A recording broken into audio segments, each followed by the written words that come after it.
Welcome to Always an Escrow with Colby Burchin and Serena Appel. Hello, Serena. I am so excited to introduce our guest, Rachel Sobel.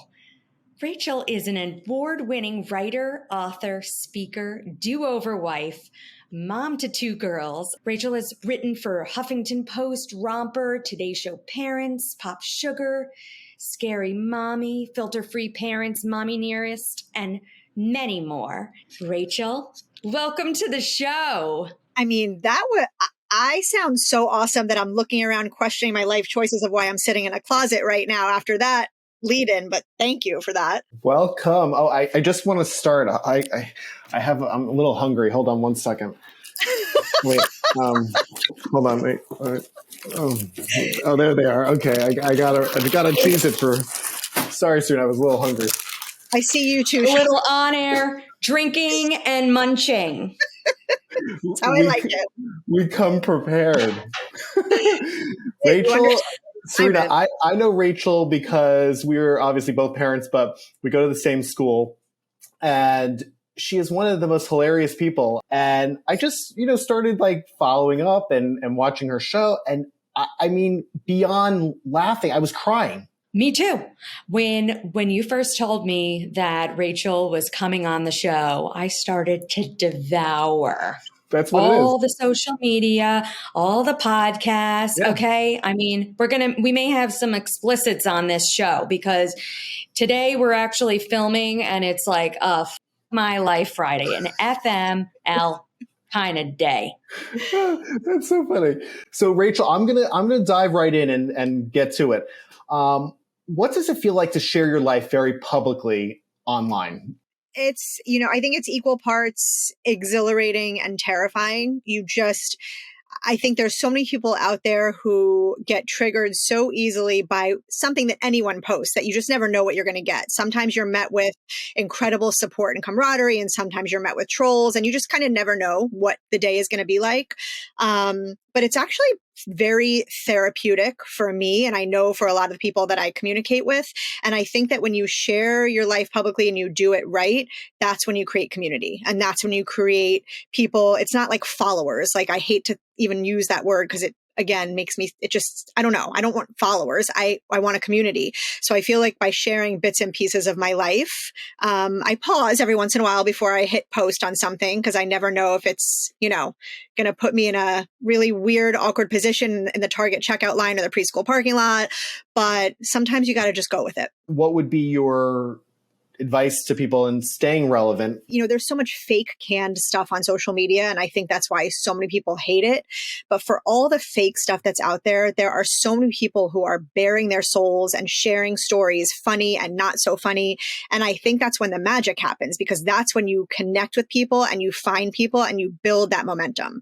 But I think you can't be relevant unless you are true to yourself. I agree. I absolutely agree. It's like the aspirational living, right? But it's also almost too polished. And then we have you just coming to us from your closet right here, letting it all hang out. And, that's also, I think, what's so great about your feed is that you're saying all the things that are in people's minds, or you're bringing out of people that we all have stuck in our head. And you're the one that's like letting it loose. And you know what? It is so real. It's so relatable. And it's hilarious. There's a lot of heavy stuff in our world right now. We have to laugh. We have to. And it's funny because I catch heat sometimes from people telling me that I have a responsibility to share more worldly things, to share political things, to share social. I do that in my own way, in my own time, with my own stuff. To me, I created this space to laugh and to have camaraderie and to commiserate with other parents and other women. And if I start sharing stuff that polarizes people or divides people, I am essentially going against every single thing. And it's hard because I do get people who message me stuff saying, this is terrible. You have this big platform. You should be talking about X, Y, Z. The minute someone tells me what I should be talking about, I block. Because I don't have enough mental energy. I have children and dogs and a husband and craziness in my life. I don't need some stranger on the interwebs telling me what I should be talking about. So that's like one of my biggest pet peeves. I mean, we all should laugh more. every day. But I bet you laugh a lot, and that's why you bring laughter to your community. Listen, I have a 5-year-old boss, basically. Like my 5-year-old is in charge of this whole house. You have to laugh. There are kids just do such stupid things on a daily basis. You have two choices, right? You can get completely angry and mad, or you can see the humor in it and laugh your ass off. And that, I feel like when you laugh, your whole mood changes and you change the mood around the people around you because it's contagious. So that is like my goal. I don't want to be serious all the time. You have to do it every once in a while. That's, I think, one of the hardest parts too on social media is I can't always be funny.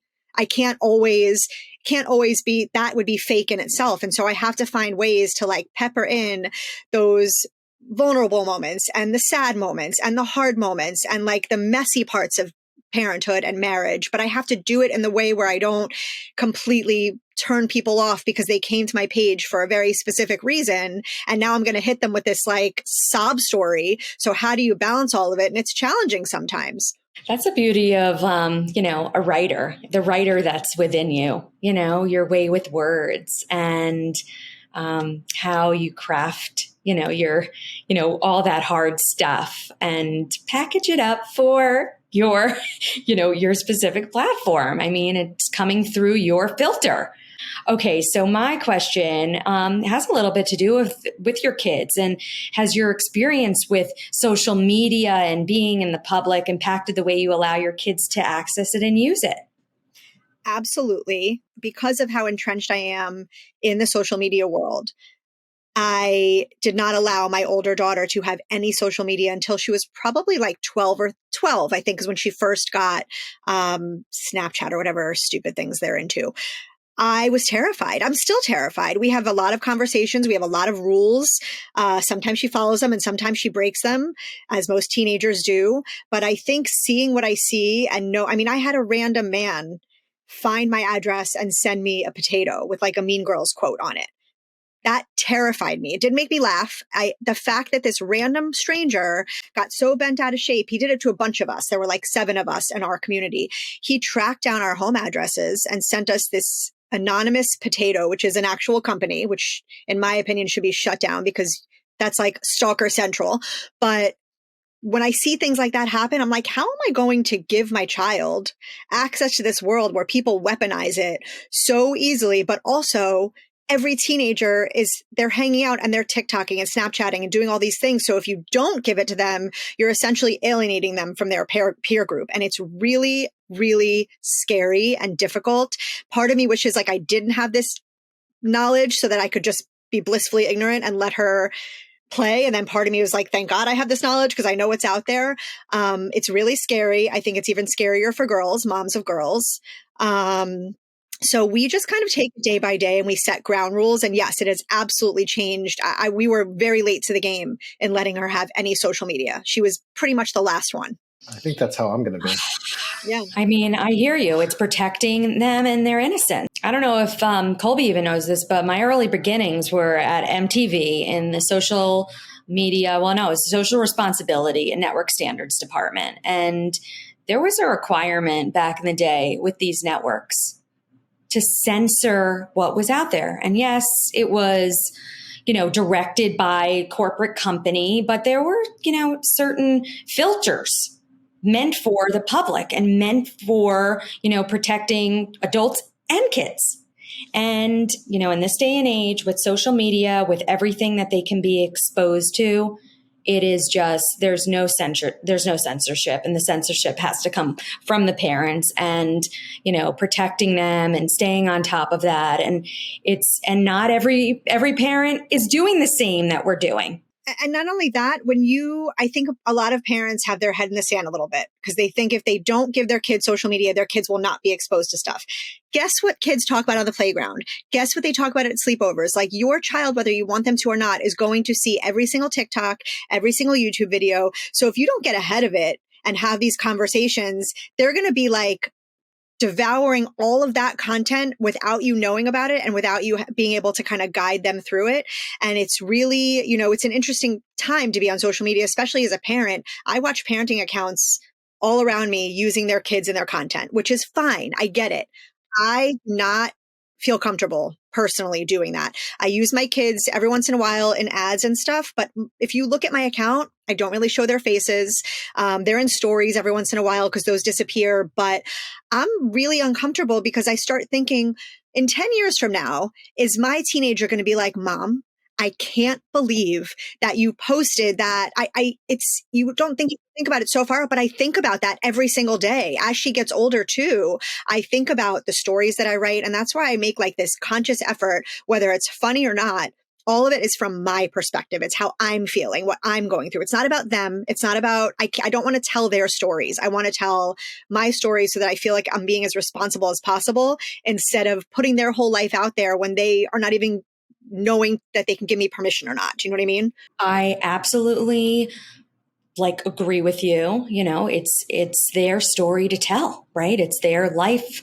That was actually kind of this next question that we have for you is how do you navigate privacy with sharing so much online? And you've said a little bit about it, right? You're protecting their faces. You're not really showing that. What else are you doing to navigate this? You know, it's so hard because you can't have a public account. And not like you can't. So I've noticed even if I try and keep things buttoned up, if you Google me, there's a million family pictures, like all kinds of stuff that comes up that's just out there and there's nothing I can do about it. So I try not to stress out about it and remind myself that I only have control with what I'm posting at in that moment. Right. So I'm very careful with the way that if I tell stories about stuff with my kids, with my older one, especially, we'll talk about it first and I'll let her read stuff first if necessary. But we've gotten into a pretty good groove. She loves nothing more than to troll me. That's her favorite thing to do. So the way we combat privacy there is I'm not sharing anything about her, but she will take my phone and make videos making fun of me completely, like imitating me.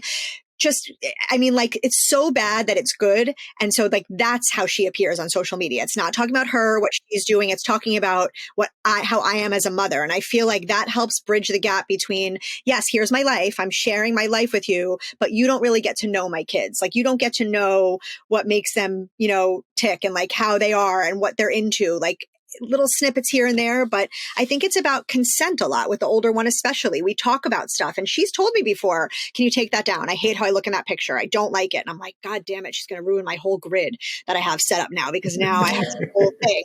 But we just have a lot of conversations about the control that you can only do so much and that people on the outside, followers, listeners, however you're putting content out there, they're going to do what they're going to do.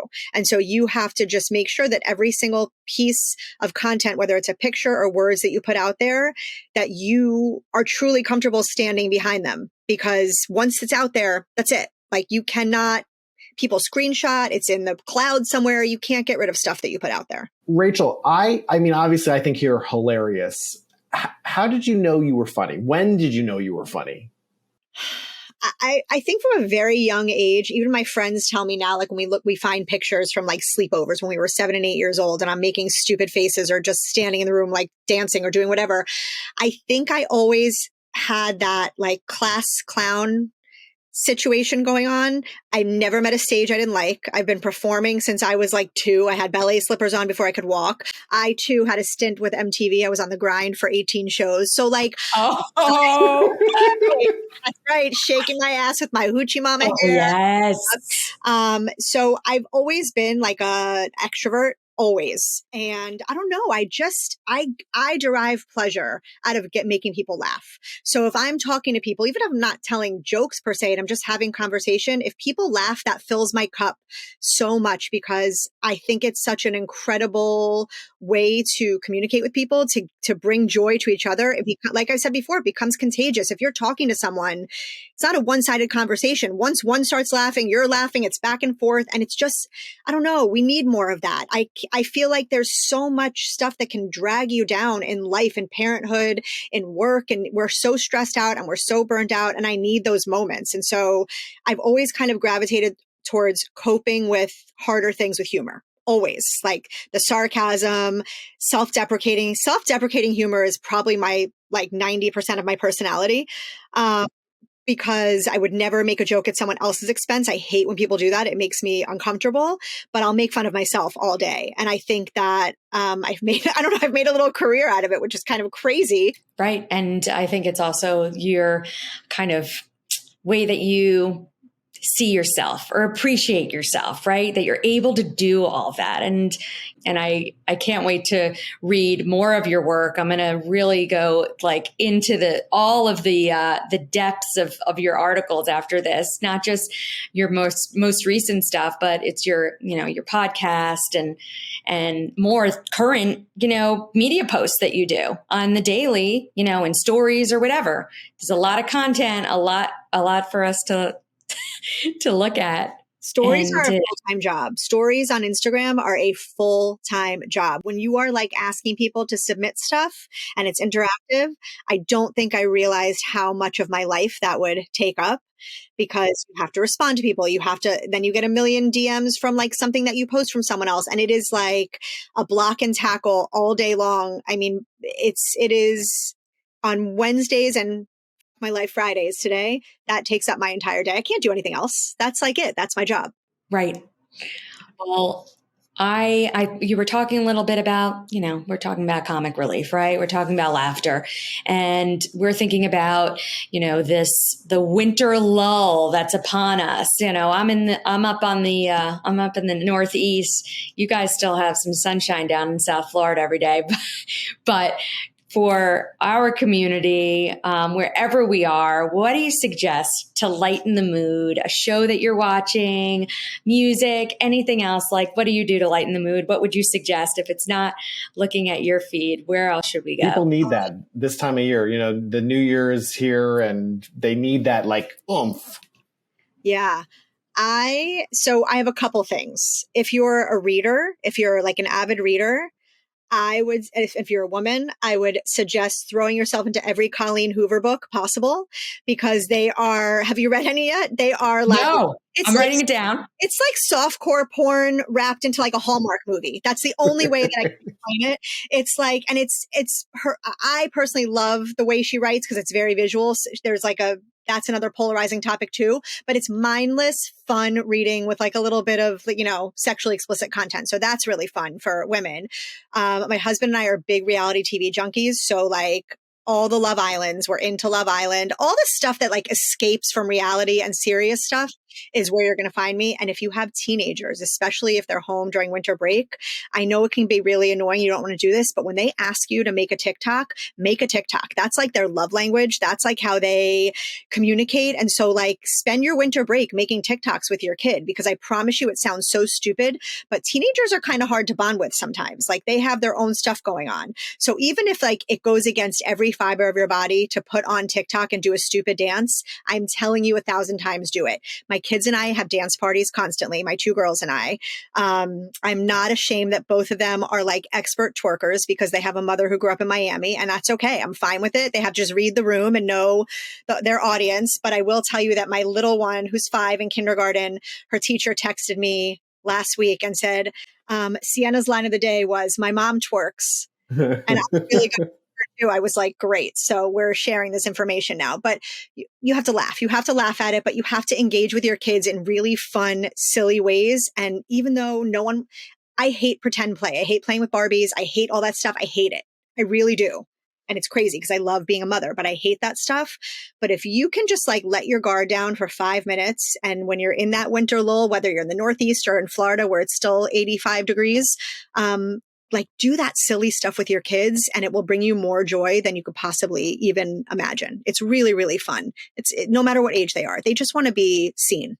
Yes, I totally agree with you. I have a 10 and a 12-year-old, and, they're masters of editing now. I mean, it's just, the shows, not the shows, the TikToks that they're creating. It's mostly like product based, but I'm like, oh, okay, I'll support, you setting up a little production right here. Like, that's fine. Oh, if you have little kids too, here's a really fun activity that will make you lose your mind when you're cleaning it up, but it will last like hours. I don't know why. I think I had it one day. I couldn't take anymore.